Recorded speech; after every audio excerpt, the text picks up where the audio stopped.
show. Well, it's that time of year where we're not too motivated to get out of bed. It's a little hard. Get into a rut. Yeah, you get into into a a rut, right? Well, one New Year's resolution that seems to top the list is a little gym time, right? Maybe slim down a little bit. Fox 2's Catherine DeSharm is in Granger. Camellia Cosmetics is more on how makeup can at least make it look like you're doing something right.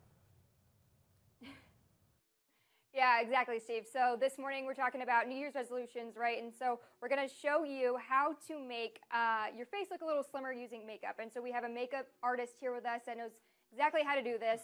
We have Andrea here with us. So you said this is something a lot of women come in and ask for, right? Well, I think something that every woman wants to know is how to make their face look thinner. I can't think of one woman that wouldn't want to know how to make their face look thinner. And makeup really is the art of distraction. So we can do that with our techniques and tricks that we can do with makeup. So where do we start here?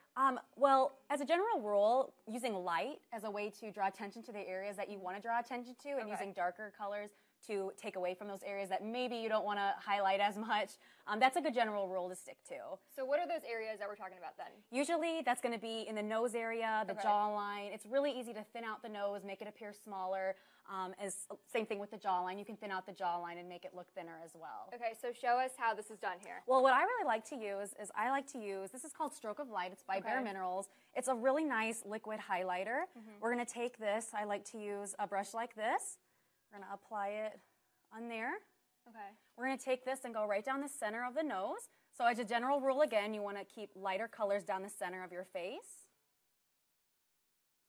So we're drawing light to the areas that we want to accentuate. Okay. So it's like a step higher than your normal makeup color? Yes, it's going to be a little bit lighter. I prefer using liquids because it looks a little bit dewier on the skin. It's a little bit more natural looking. Okay, so a little bit on the chin there, right? Yep, down the center of the face.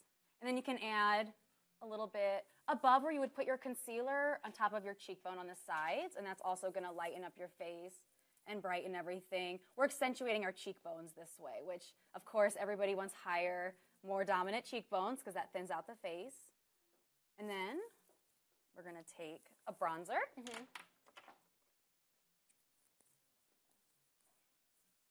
We're going to go on the sides of the nose. Oh, okay. And it's creating the illusion of a thinner bridge of your nose. I can no see plastic that. surgery required. And then you can define your jaw. Then with your jawline, it's really important that you take your contour color and go underneath it rather than just sitting it on top of it. Because if you go right on top of it, what ends up happening is you make it real heavy, which we don't want to do that. We're going underneath it to thin it out. And I like to use a fan brush for this technique because it goes on very lightly. You're not going to get those heavy, harsh lines where it looks like you're wearing makeup. And so you weren't even using that much, though? No, just a very little bit of product is all you need. People tend to overuse their product. The best makeup is when it looks very natural and it's not overdone. And so then, real quick, what do we want to accentuate on the face, too, after this? The eyes are always a great way. If your eyes look bigger, everything else will look smaller. Okay. So use light colors. When I say light, I don't necessarily mean bright, so I don't necessarily do like a metallic-y pink. I like to use colors like these, nice matte light colors, maybe even a soft color with a peachy tone to it is a great way to keep your eyes looking nice and bright as well. Perfect. Thank you, Andrea. So check it out. This is Lori here. We're slimming down her face this morning. So did you guys know that you could do this? Use makeup to slim down your face? I could use a little tips. Can you use makeup to slim down the love handles? I know. I was going to say, how about some spray on abs? Yeah, that would be something nice. like that. Yeah, all right. Thank you very much, Kat.